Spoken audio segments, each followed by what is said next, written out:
Hello दोस्तों, आप सभी को लक्ष्य बीपीएससी में स्वागत है। आज हम जो लोग लेक्चर 2 लेकर आए हैं जीके और जीएस के लिए स्पेशल। जो बैच हम लोग का है जीके और जीएस के लिए वो स्पेशल हम लोग का है, ठीक है ना। जो आपको 3 बीपीएससी जो होता है बीपीएससी आपको TRE 3.0 और 4.0 में क्या करेगा, बहुत ज़्यादा हेल्प करेगा, क्योंकि जितने भी क्वेश्चन हैं सारे के सारे आपके इंपॉर्टेंट क्वेश्चन हैं। कोई फालतू क्वेश्चन नहीं लिया गया है और हम ज़्यादा बोलना नहीं चाहते कुछ भी इस विषय पर, और समय बहुत कम है, इसलिए देखते हुए हम लोग क्या करेंगे, टॉपिक को चालू करेंगे, ठीक है। और चलिए आज का पहला क्वेश्चन हम लोग देखते हैं बीपीएससी के लिए जीके और जी स्पेशल। आपका 40 में 40 क्वेश्चन सही होगा। कुछ दिन हम आप लोगों के लिए ये जो 40 के अंतर्गत मैथ भी आता है उसको भी लेकर आएंगे बहुत जल्द, ठीक है। चलिए, क्वेश्चन कहा गया है बिहार का कौन सा जिला जूट उत्पादन में अग्रणी है? किशनगंज, पूर्णिया, सुपौल, उपरोक्त में से एक से अधिक या उपरोक्त में से कोई नहीं। जवाब दीजिएगा। चलिए, इसका जो राइट आंसर होगा एक्चुअल में होगा क्या चीज़, बी होगा, पूर्णिया होगा। क्या होगा भाई, पूर्णिया होगा, ठीक है ना। ये जो बिहार में है सबसे पहला स्थान कौन सा रखता है, पूर्णिया रखता है। भारत बिहार, ठीक है ना। इसके अलावा वो करे कि बिहार जो है भारत जो उत्पादन में जो इसका राज्य है, बिहार का भारत में जूट उत्पादन में जो स्थान है वो आपका दूसरा है। क्या है, दूसरा है। सबसे अधिक जो भारत में इस्तेमाल होता है वहां पर है वो वेस्ट बंगाल है, पश्चिम बंगाल। सबसे अधिक जूट का क्या होता है, उत्पादन किया जाता है। दूसरे स्थान पर आपका कौन सा है, पूर्णिया है, ठीक है ना।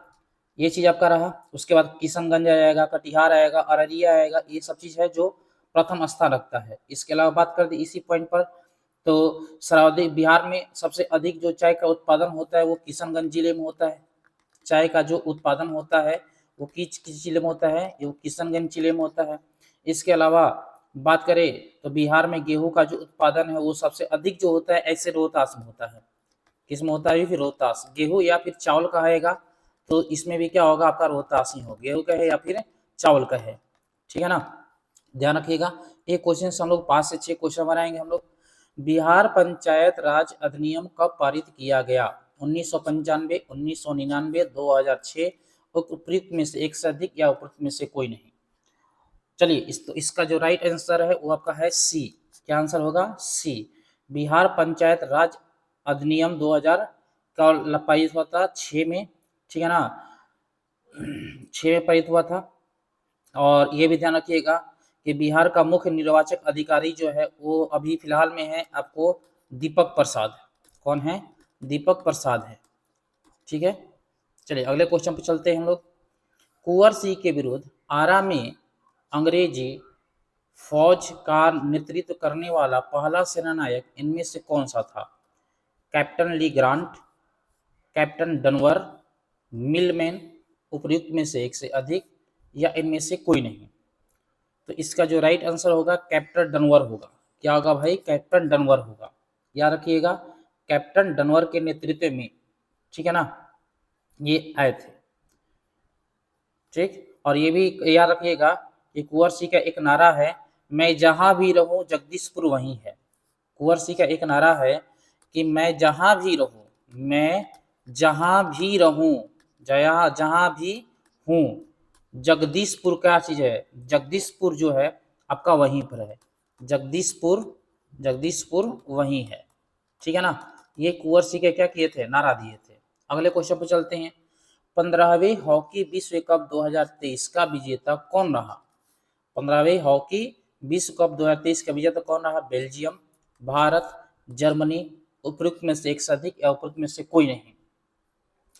तो याद रखिएगा कि जो इसका जो विजेता था वो कौन था, जर्मनी था। कौन था भाई, जर्मनी था, ठीक है ना। और उप विजेता की बात की जाए तो उप विजेता आपका था कौन सा, उप विजेता वो था बेल्जियम था, ठीक है ना। और विजेता कौन था, ये था। तो 15वें पुरुष हॉकी जो विश्व कप है वो कहाँ आयोजित किया गया था? तो ये आयोजित किया गया था उड़ीसा में। कहाँ पर, उड़ीसा में, ठीक है ना। याद रखिएगा आप लोग, ये उड़ीसा में आयोजित किया गया था। अगले क्वेश्चन पर चलते हैं। नीति आयोग के CIO कौन है, ये बताना है।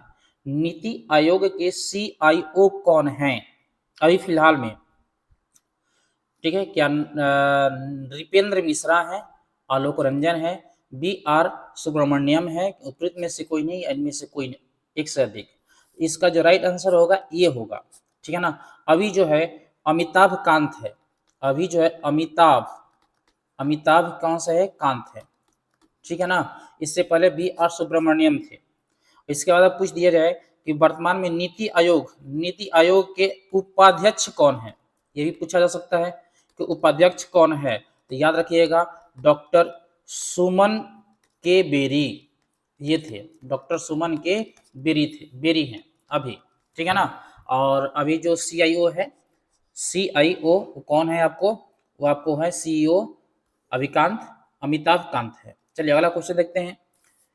17 सितंबर 2023 को सिक्किल नाटेसल नीला का निधन हो गया था। यह कौन थे, तबला वादक, बांसुरी वादक, सितार वादक, इनमें से एक से अधिक या इनमें से कोई नहीं।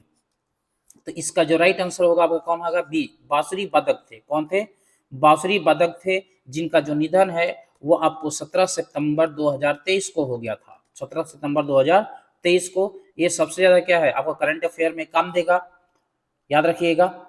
इससे पहले एक और बात करें तो 2023 में एक और थे जो भारतनाट्यम नृत्यांग सरोज आपका वैद्यनाथन का निधन भी हो गया था, ठीक है ना। ये कौन थे, तो भरतनाट्यम नृत्यांगना थे, ठीक है ना, याद रखिएगा आप लोग। अगला देखिए, ये सेम क्वेश्चन रिपीट हो गया है। विश्व बैंक के अध्यक्ष के लिए अजय बंगा का नामांकन किस देश में हुआ। विश्व बैंक अध्यक्ष पद के लिए अजय बंगा का नामांकन किस देश से हुआ। इसका जो राइट आंसर होना चाहिए क्या होगा जी, भारत, यूएसए, कनाडा या इनमें से एक से अधिक, इनमें से कोई नहीं। तो इसका जो राइट आंसर होगा आपका बी होगा, यूएसए, ठीक है ना। कौन सा होगा, यूएसए, अजय बंगा, ठीक है। विश्व बैंक अभी जो है वर्तमान में अध्यक्ष जो है वो अभी यही रह चुके हैं, वर्तमान में अध्यक्ष यही आपका है, विजय बंगा ही है, ठीक है ना। और क्लियर है।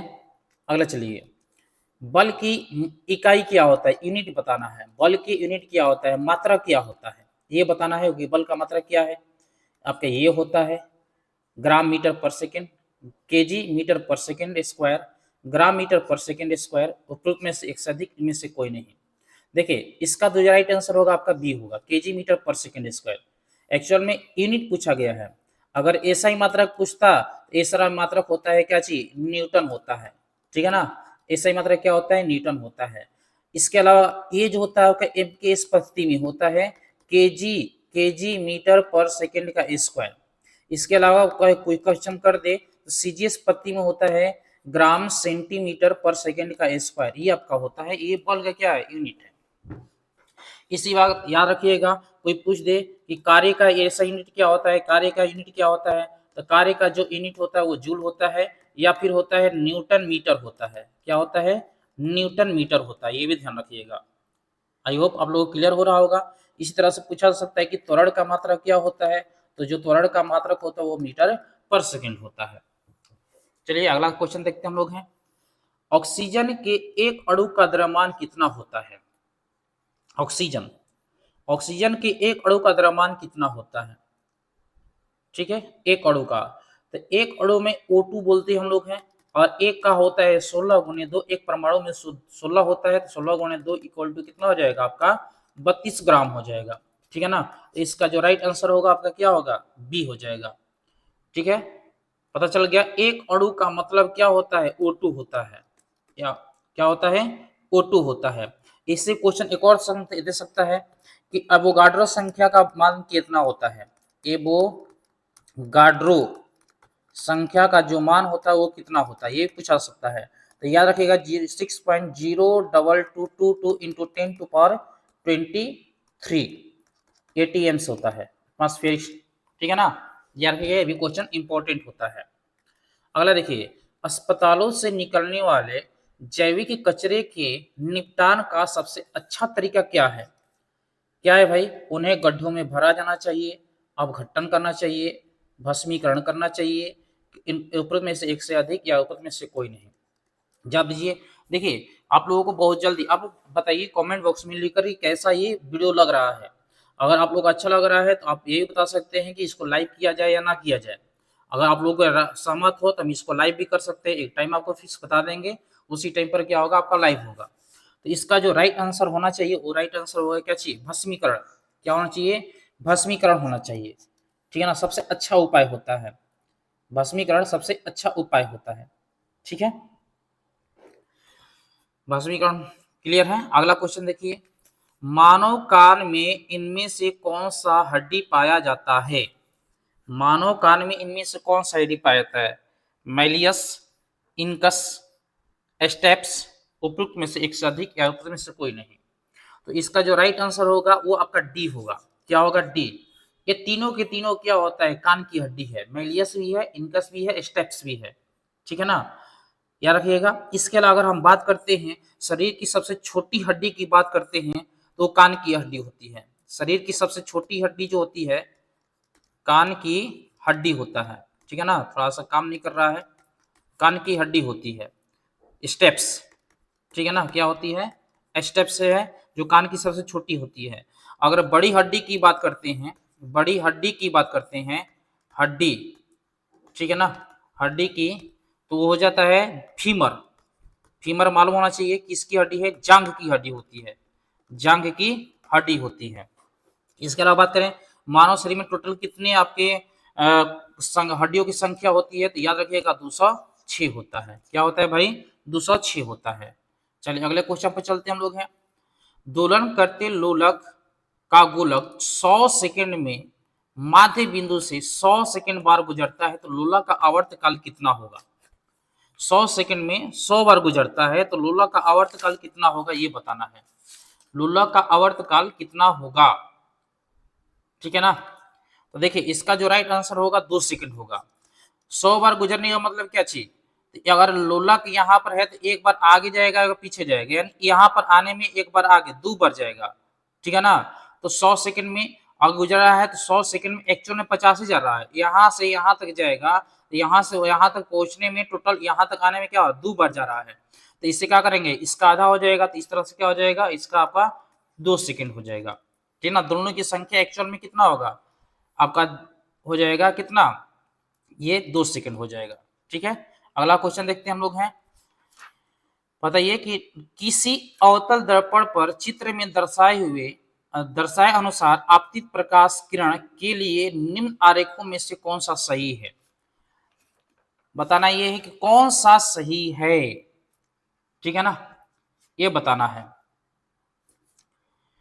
चलिए देखिए इनमें से अगर कोई सही नहीं है, इनमें से आपका ABCD में से कोई सही नहीं है, क्योंकि ये नियम कहता है कि अवतल दर्पण में मुख्य अक्ष से समांतर जाने वाली प्रकाश की किरणें जो होती है वो आपको कहाँ से गुजरती है, मुख्य फोकस से होकर गुजरती है। मुख्य अक्ष के समानांतर जाने वाली प्रकाश की किरणें मुख्य फोकस से होकर गुजरती है। और इसमें देखा जाए तो यहाँ तो ये यहाँ पर है, ये मुख्य फोकस से तो गुजरा नहीं है, ये सी से 2F का मतलब होता है सी से ये गया वैसे लौट आया, ये तो होगा नहीं। ठीक है ना, यहाँ पर अगर देखें हम लोग एक्चुअल में, रुक जाइए एक मिनट, थोड़ा सा गलती हो गया है, एक्चुअल में यहाँ पर थोड़ा सा गलती हुआ है। इसका जो राइट आंसर होगा आपका सी होगा। क्या होगा, सी होगा, चित्र सी सही है। डी, चित्र डी दिया है इसमें है नहीं, चित्र डी नहीं दिया, तो इसका ऑप्शन क्या होगा, ई होगा। ठीक है ना, क्या होगा भाई, ई होगा। अगला क्वेश्चन देखिए, टीपू सुल्तान इनमें से किस स्थान से संबंधित हैं। टीपू सुल्तान में से किस स्थान से, श्रीरंगपट्टनम, बीजापुर, औरंगाबाद, इनमें से एक से अधिक या इनमें से कोई नहीं। तो टीपू सुल्तान जो है श्रीरंगपट्टनम से है। कहाँ से भाई, तो श्रीरंगपट्टनम से आपके टीपू सुल्तान जी हैं। ठीक है ना, याद रखिएगा टीपू सुल्तान जो थे वो 1782 ईस्वी में 1782 ईस्वी में